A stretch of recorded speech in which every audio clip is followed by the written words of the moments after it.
Kita emang dilatih, misalnya ada yang berperan jadi hakim, berperan jadi jaksa, berperan jadi kuasa hukum, atau jadi pengacara lah, orang-orang taunya sebagai macam.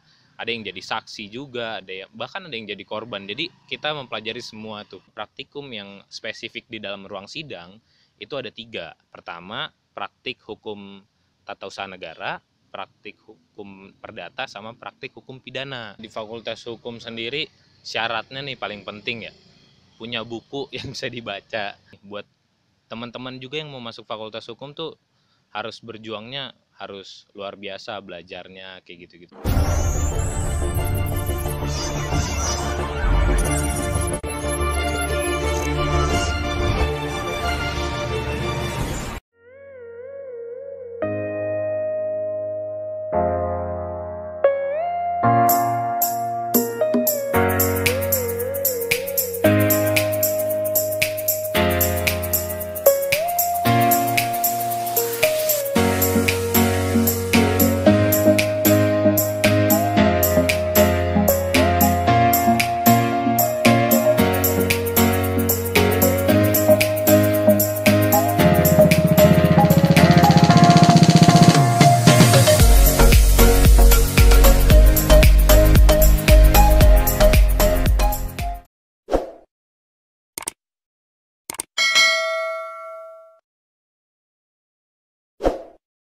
Oke, assalamualaikum warahmatullahi wabarakatuh. Bertemu lagi dengan saya di Agung Bramura Channel.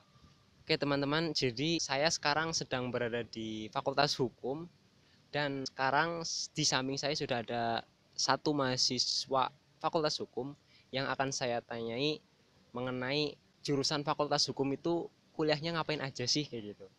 Nah, untuk lebih jelasnya kita tanyain ya. Tapi sebelumnya perkenalan dulu nih. Di sini dengan Mas siapa, terus fakultas apa? Fakultas Hukum lah ya, Fakultas Hukum, angkatan berapa sama asalnya mana? Oh iya, sebelumnya salam kenal semuanya. Namaku Gabriel Janrio. Aku di Fakultas Hukum angkatan 2018, asalku dari Bekasi. Oke, berarti anak rantau ya. Iya, anak rantau. Oke, untuk kuliah di hukum sendiri, hukum unsut ya, Iya, itu kan eh, ya kalau misalnya dari Bekasi sampai ke Purwokerto ini lumayan jauh lah ya. iya betul. Nah itu kenapa sih milih jurusan Fakultas Hukum ini nggak kuliah di deket rumah aja gitu yang sekitaran Bekasi gitu ya. Eh, kalau boleh cerita sedikit, sebenarnya nih aku tuh dulu angkatan 2017 aslinya. Cuma di SBM pertama kali aku nggak keterima, dan kebetulan aku itu jurusannya IPA. Nah, jadinya lintas jurusan ke sosial itu IPS. Nah, terus pilih-pilih. Jadi dulu di 2017 itu aku daftar di salah satu akademi kepolisian dan nggak keterima. Nah, terus di 2018 akhirnya cari jurusan yang relevan lah dengan penegakan hukum kayak gitu-gitu. Nah, terus oh iya, hukum cocok nih kayaknya gitu. Dan kenapa pilih di Universitas Jenderal Sudirman sendiri? Sebenarnya ini rekomendasi sih dari guru les. Nah, terus dari beberapa teman-teman yang ngasih tahu bahwa ini ada nih fakultas hukum bagus di daerah Purwokerto, namanya Universitas Jenderal Sudirman gitu. Dan jadinya ya cukup tertarik, dan akhirnya SBMPTN daftar di sini gitu. Berarti diterima di Fakultas Hukum ini lewat jalur SBMPTN ya. Iya betul. Oh ya, sebelumnya ngambil apa aja nih untuk jalur SBMPTN? Di SBMPTN sendiri ini ngambil pilihannya masih tiga kan waktu itu hukum semua. Yang bedain yang pertama tuh di UI, kedua di Unsut, ketiga di Unila. Berarti Emang yang deket satu, duanya tuh jauh-jauh gitu. dan akhirnya diterima di Fakultas Hukum Unsut ini ya. Unsut, iya. Oke.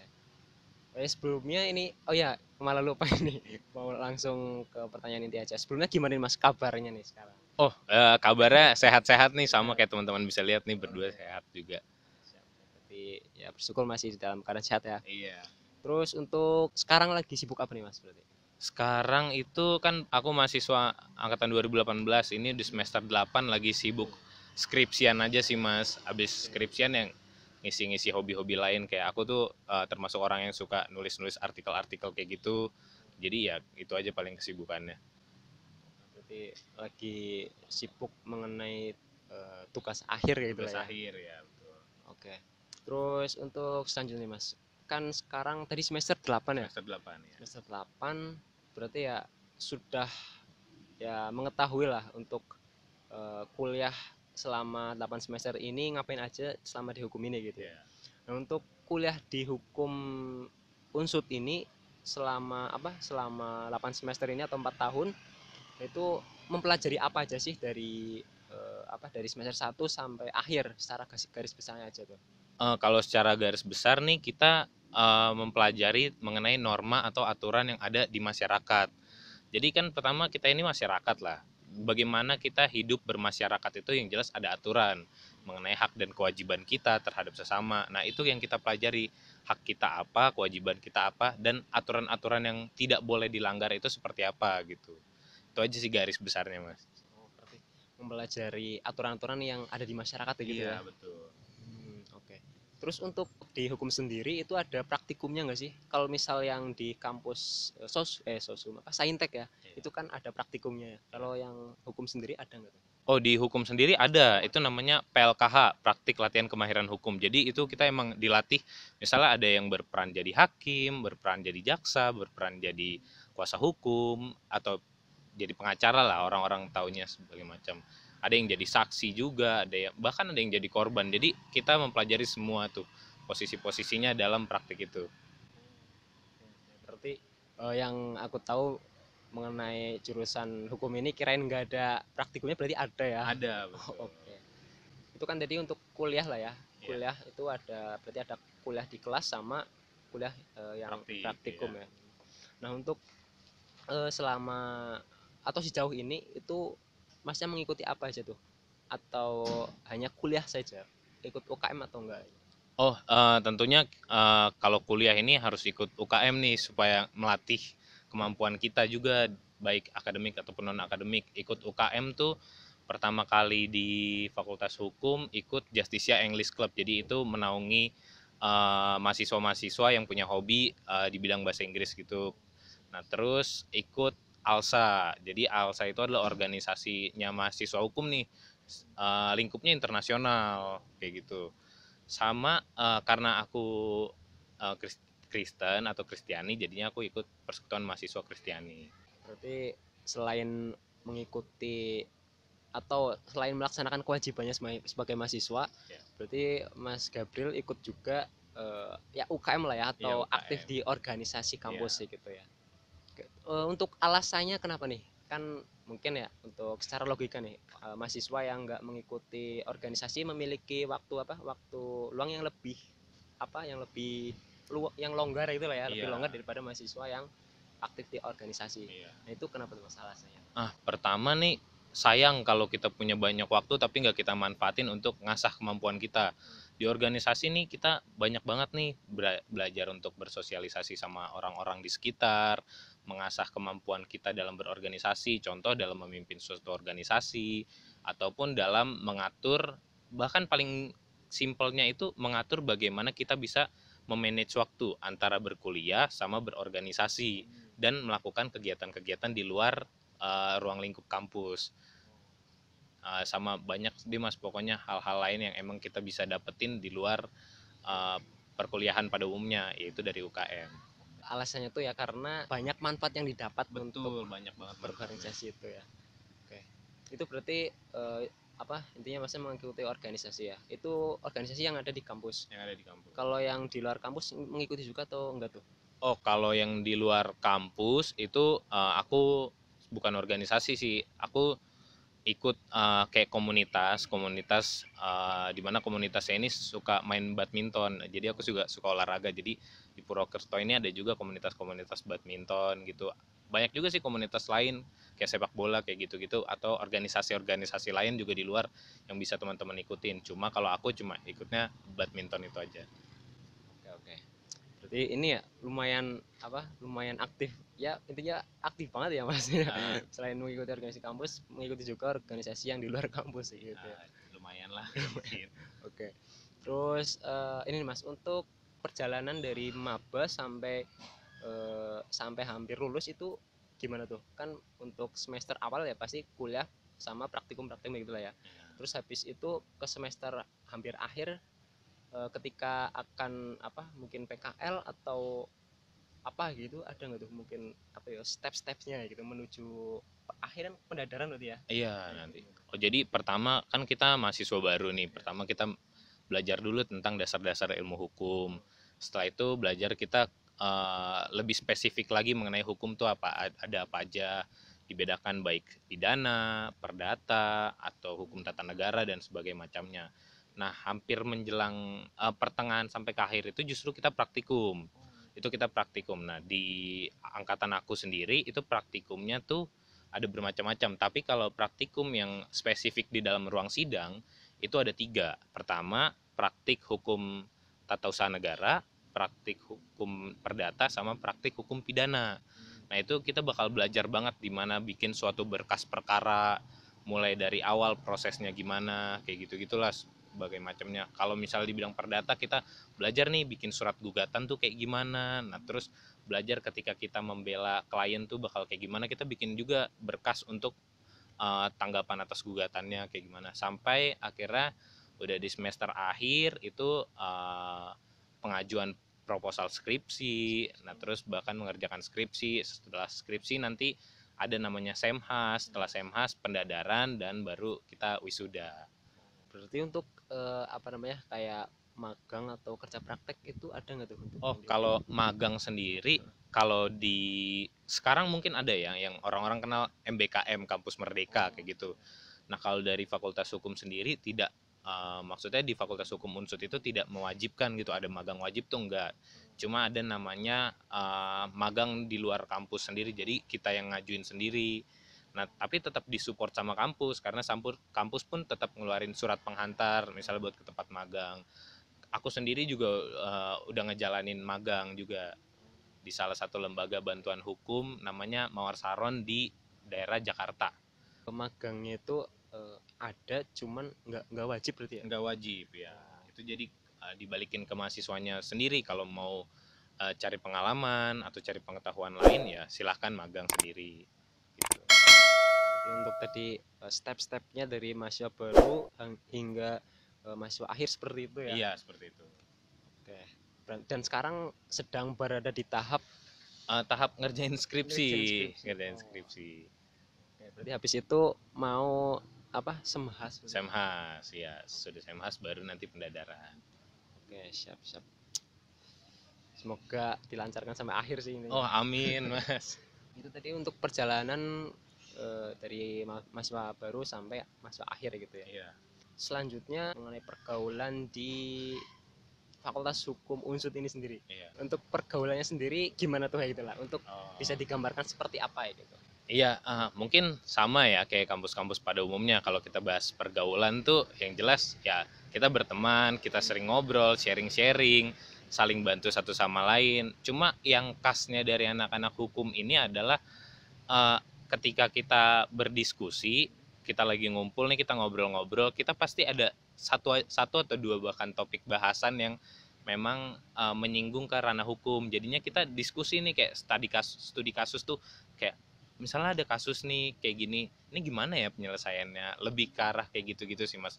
Cuma ya tetap sih anak-anak hukum menurut aku asik-asik loh di sini, solid. Sulit. Dan untuk pergaulannya seperti itu ya. Iya.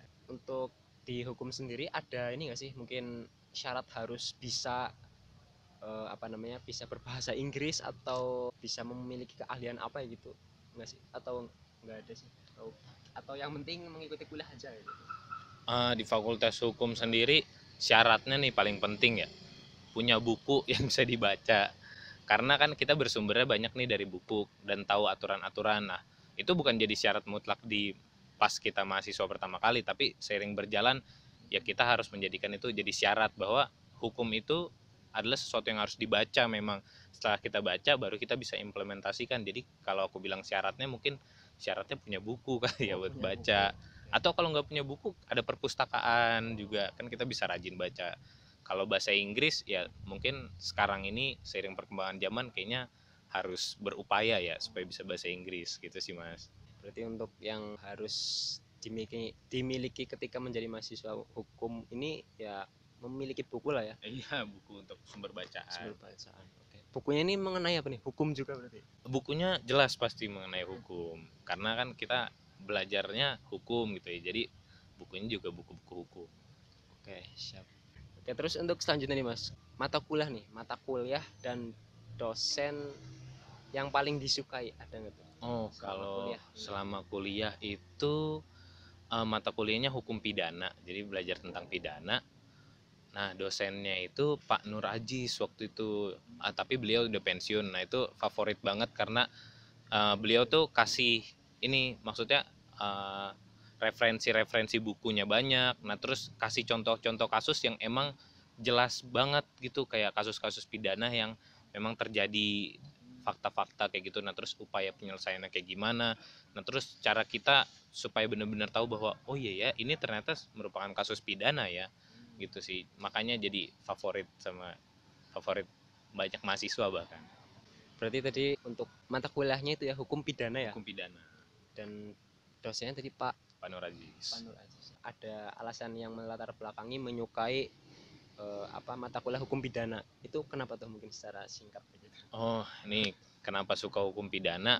Karena kalau misalnya kita lihat nih banyak berita-berita kayak gitu-gitu kan, contoh kasus pencurian, misalnya kasus pencemaran nama baik, bahkan kasus yang kita bilang cukup besar, kasus pembunuhan, itu banyak banget pidana-pidana kayak gitu. Nah, kita pelajarin karena itu paling sering terdengar gitu loh, Mas. Jadi karena sering terdengar ya udah suka, akhirnya mau tahu bahwa kok bisa sih orang berani ngelakuin tindakan-tindakan kayak gitu, apa sih motifnya, kenapa sih harus ngelakuin kayak gitu. Nah, terus kita pelajarin kayak salah kan yang udah dia lakuin kayak gitu, makanya jadi lebih favorit ke hukum pidana karena itu sih, Mas. Oke, berarti karena yang apa yang banyak terjadi di masyarakat gitu Iya, ya. betul. Oke, siap. Terus untuk selanjutnya lagi nih, Mas, selama 8 semester ini ya, Iya. ada nggak nih untuk tantangan terberatnya?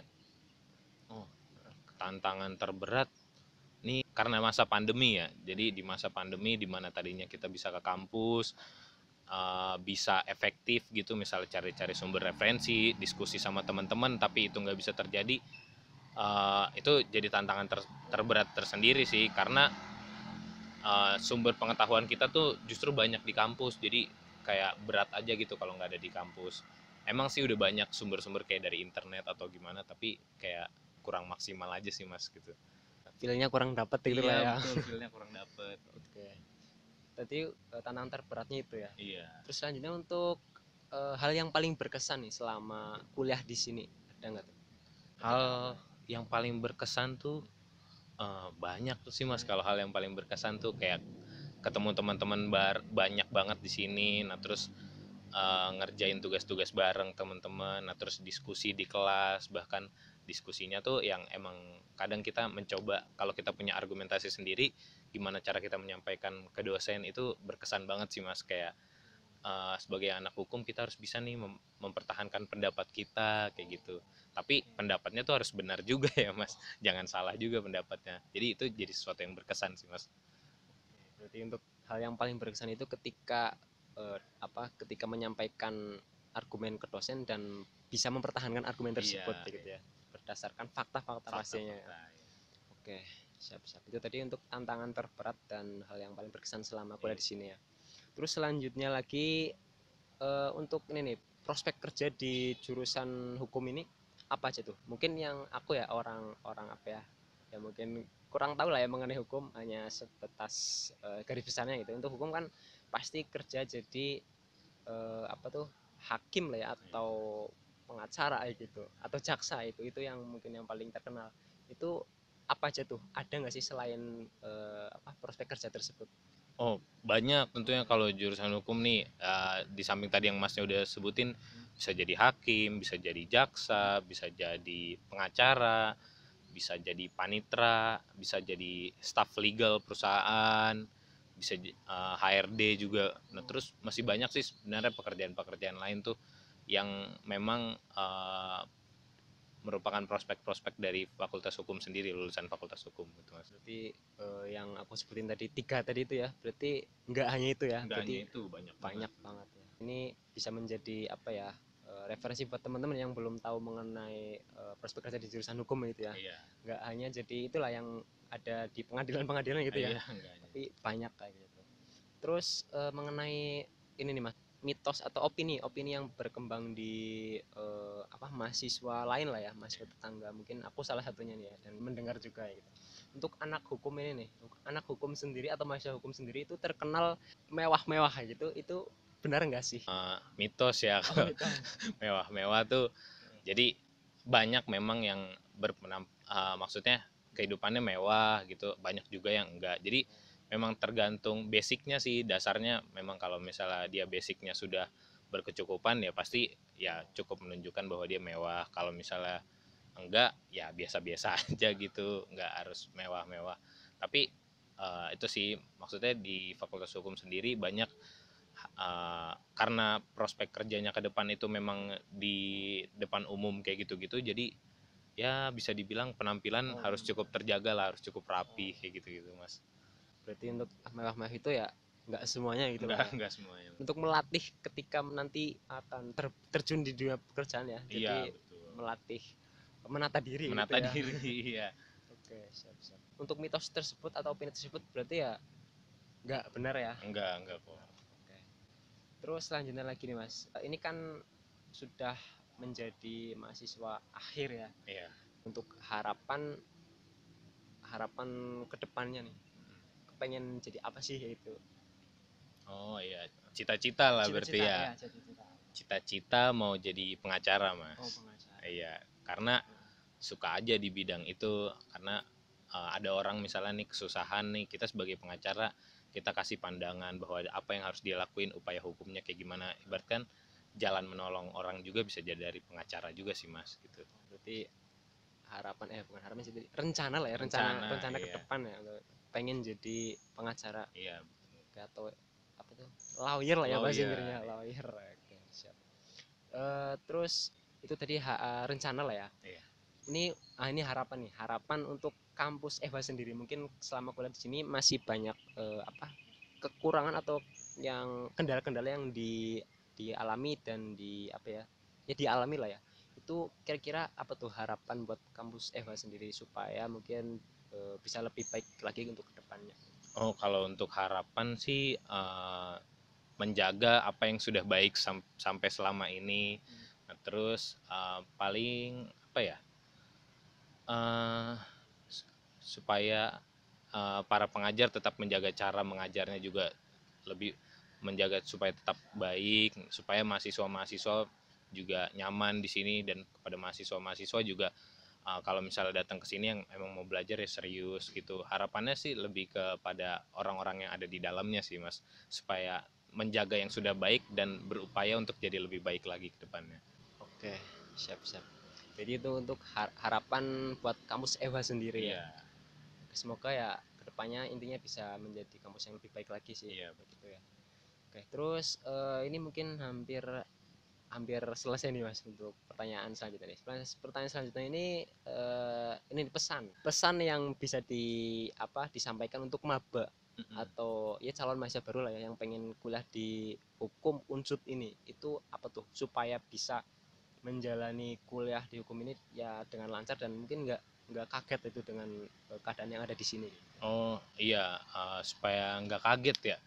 Supaya nggak kaget tuh kita harus bisa ngelakuin segala sesuatunya 100% gitu. Jadi jangan setengah-setengah nih. Buat teman-teman juga yang mau masuk fakultas hukum tuh harus berjuangnya harus luar biasa, belajarnya kayak gitu-gitu. Ini kayak ada analogi yang pernah saya dengar, misalnya kita di lautan, kita tenggelam nih di lautan, kita punya dua pilihan, yang satu berenang menyelamatkan diri, yang satu berdoa. Kita harus kasih persentasenya berapa nih supaya kita bisa selamat gitu, berdoa sama berenangnya. Nah jawabannya adalah harus kasih kedua-duanya 100%. Karena kalau kita berdoa nggak 100% nanti takutnya nggak serius, kalau berenangnya nggak 100% juga nggak serius, ntar nggak selamat. Jadi buat teman-teman maba-maba atau siapapun yang mau masuk fakultas hukum, semuanya harus 100%. Jadi belajarnya 100%, berdoanya juga 100%. Dan kalau udah masuk nanti semangatnya juga harus tetap dijaga 100%. Oke, berarti tadi pesannya untuk mahasiswa baru lah ya, calon mahasiswa baru ini, lakukan apapun itu 100% lah ya. 100% semaksimal mungkin. Semaksimal mungkin. Oke. Jadi seperti itu teman-teman, ini yang yang pengen kuliah di hukum Unsud ini khususnya ya. Itu seperti itu nih untuk pesan dari Mas Gabriel ya. Iya. Semoga bisa bisa teman-teman lakukan lah ya, lakukan, dan intinya bisa beradaptasi dan melakukan kuliah di sini dengan baik, dan intinya dengan baik lah ya, dan maksimal lah gitu sih. Selama 4 tahun ini ada nggak nih untuk fakultas di Unsud ini ya, itu fakultas mana yang terkenal banyak cewek cantiknya kayak gitu? Waduh. Nih yang Mengapa sih enggak tuh? yang terkenal banyak cewek cantiknya ya, pertanyaannya ya. Kayaknya semua fakultas punya anak-anak cantiknya deh masing-masing gitu. Tapi kalau ada nggak tuh? Kalau kayaknya sama deh Mas, semuanya iya. Oh, oke. Berarti hampir semua fakultas ada Iya. sama ya gitu ya. Ini apalagi yang laki-laki nih yang pertanyaannya biasanya nih. Semuanya ada kok pasti. Satu kata untuk Fakultas Hukum Unsud. Satu kata ya Mas ya. Mantap. Mantap. Oke, siap. Untuk Unsud sendiri ada nggak tuh? Untuk Unsud sendiri Ya, keren. Oke, siap. Dan mungkin seperti itu aja ya Mas, untuk bincang-bincang yang sederhana ya lah. Dan dan santai ini, semoga apa yang sedang Mas kerjain bisa dilancarkan dan sukses intinya lah ya. Amin. Dan dilancarkan untuk semuanya kayak gitu. Ya. Saya mohon maaf juga ini udah mengganggu Masnya ya. Oh, enggak kok, enggak, santai. Oke. Barangkali ketika sebelum aku minta waktu buat ini nanti mengganggu schedule-nya, jadwalnya. Enggak. Oke. Jadi intinya terima kasih. Oke, mungkin seperti itu aja untuk kepoin jurusan di Fakultas Hukum Unsud ini. Jadi seperti itu ya. Ini bisa banget buat informasi buat teman-teman mahasiswa atau calon mahasiswa yang pengen kuliah di Fakultas Hukum. Jadi untuk gambaran kuliahnya tadi seperti itu ya yang sudah dijelaskan sama Mas Gabriel. Semoga semoga bisa diterima di Fakultas Hukum Unsud ini dan juga bisa melaksanakan langkah-langkahnya ya, step-stepnya ketika sudah diterima di hukum ini sampai akhir gitu, dan bisa lulus cepat waktu sampai kumlot malah lah ya. Amin. Oke, seperti itu aja dari kami berdua. Mohon maaf apabila selama perbincangan ini ada kata-kata yang kurang berkenan dan mungkin menyinggung teman-teman semuanya. Ya, kami berdua mohon maaf yang sebesar-besarnya. Dan kami berdua mohon izin pamit. Saya Agung Priambodo dan saya Gabriel Jandio. Izin pamit. Akhir kata, wassalamualaikum